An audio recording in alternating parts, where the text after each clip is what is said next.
আজকের এই রায়ের জন্য আমরা সর্বপ্রথম আল্লাহর শুকরিয়া আদায় করছি, আলহামদুলিল্লাহ। বাংলাদেশ সুপ্রিম কোর্টের আপিল বিভাগের পূর্ণাঙ্গ বেঞ্চ জনাব এটিএম আজহারুল ইসলাম সাহেবকে সকল অভিযোগ থেকে বেকসুর খালাস প্রদান করেছেন।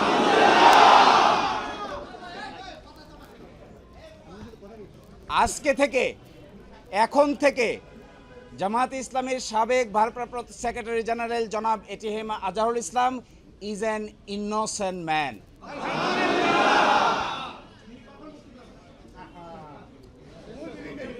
এই রায়ের মাধ্যমে আমরা মনে করি সত্য জয়ী হয়েছে, মিথ্যা পরাজিত হয়েছে।